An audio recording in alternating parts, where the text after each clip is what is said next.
Assalomu alaykum va rahmatullohi va barakatuh. Mana biz yo'lda davom etar ekanmiz. Bu qaysi bozor? Bu Shori Ko'yna deydi. Chori Shori Ko'yna. Shori Ko'yna degan bir Ha, bozor bir ekan. bozor, qishloqli bozori. Qishloqli bozor ekan. Bu yerga ko'p muhtojlar ishini bajarib ketar ekan. Mol bozori, hayvon bozorlari ham bor ekan. Mana bu yuravering. Qo'ylar, mana hamma joylar nima bor ekan. Mana qovun olyapti. Orqasida mana qovun olib ketyapti. Bu nima degan qovun bu? Mana qovun olib ketyapti. Mana bu piyozlari bir boshqacha ekan, qizilroq. Eng qizig'i mana bu yerda o'tin, loviya, shunga o'xshagan narsalar, qalampir va ekishyapti mana, mol olibdi. O'zbekistondan keladimi piyoz? Tojikistondan ko'p piyozni Tojikistondan kelar ekan. Uzum, shunga o'xshagan narsalarni mana xaltalarga solib, bir ser deyishar ekan. Bir seri bu 7 kilo bo'lar ekan. Bularda bizga o'xshab grammlab ishlatishimiz ekan. Bular gramm, bularda kilo yo'q ekan. Botmon, dirham, shunga o'xshash narsalarni ishlatishar ekan. Demak, bir ser deb o'sha 7 kiloni aytishadi. Yana qayta aytaman, o'tinlarni ham kilolab kilo sotadi. Mana bu donalab ham sotadi. Mana bu hozir ko'rib tomosha qilar ekanmiz. Xalqning, har bir xalqning o'zaro gaplari, shevalari, shunga o'xshash talaffuzlari bor. Biz o'zbeklarning ham shevalarimiz rusiy zaboniga aylanib ko'p so'zlar ruscha bo'ldi, shevalar boshqalar o'zgarib bordi.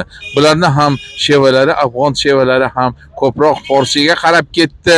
Demak, ikki o'rtamizdagi masofa paydo bo'ldi. Bizning ko'p talaffuzlarimiz boshqacha bo'ldi. Ularning esa shevalari, talaffuzlari ularni forsiy zaboniga qarab ketdi. Mana bizning esa gaplarimiz ko'proq rusiy so'zlar qo'shilib ketdi. Siz bozordasiz, siz Afg'oniston bozorlarini tomosha qilyapsiz.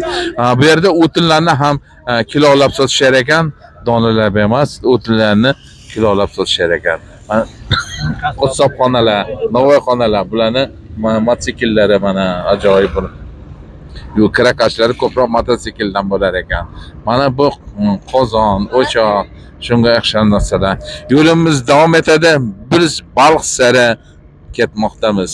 Mana o'tinni ana kilolab sotadigan, mana nimalarni tezaklarni nima qilib, mana sotishar ekan. Assalomu alaykum va rahmatullohi va barakatuh. Mana birodar azizlar, mana bu hozir qaysi shahar bu? Aylabod shahri. Aylabod shahrining bozoridamiz. Mana bu yoqqa hozir mol bozori, qo'y bozoriga kirgani biroz mushkul bo'ldi. Mana bu yerga biz hozir aylanib yuribmiz. Hozir biz Balxni yo'lidamiz. Baxtli yo'lida, Mozori yo'lida. Mozori yo'lidamizmi hozir? Bu kishi bizni shu bilan Bag'lonni yo'lagan, Bag'lon Pulxumli borgan yo'l, ikki shoirga ham keladi. Shu yerda ketyapmiz. Mana Xudo xolasa, eson-omon yetib olsak, albatta nima qilamiz? Bularni ko'proq shu xalq bir joyga to'planar ekan, boshqa bo'lar ekan. Mana bu yo'llarni biz ko'rib yuribmiz. Mana bu bozorda mana tovuqlarni so'yib sotishar ekan, qassobxona bor ekan. Xohlasangiz darrov so'yib berishar ekan. Mana bu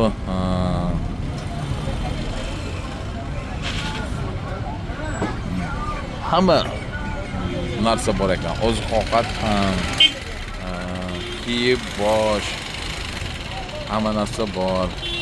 Mana bu Afg'oniston. Biz yo'ldamiz. Bu yerda hech qanaqangi qonun qoida yo'q. Hattoki yo'lni tartibga soluvchi militsiyalar ham yo'q.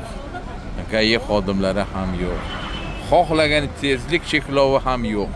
Tezlik cheklovi yo'qligiga sabab siz xohlasangiz yuring, xohlasangiz to'xtang. Agar hayotingiz o'ziga qadrsiz bo'lsa, siz xohlaganingizga ketishingiz mumkin. Mana bu yo'llarni shtat cho'layotganlar, bu hech qanaqa posbon yoki bir nima emas. Bular o'sha mashinalarni chiqish uchun o'sha haq berishar ekan, o'sha yo'lga chiqarib qo'yish uchun yo'lni to'sib shtat cholib turishar ekan. Bularni Mana bu salafan. Mana bu qizil narsalar nima bu? Mana bu. Gul ular. Gul, Guli gardan. guli gardan ha. Mehmonga, to'yga shunaqa mana non bozori. Ha. Non qancha dedingiz? Necha rupiya non? 10 rupiyaga ham bor, 20 rupiyaga ham. Ha, 20 rupiyalik nonlar bor ekan, 10 rupiyalik nonlar bor ekan. Mana bu hozirgi o'sha bozor. Juda bir bozorning qanchiligi. Qishloq bozori. Qishloq bozori ekan bu.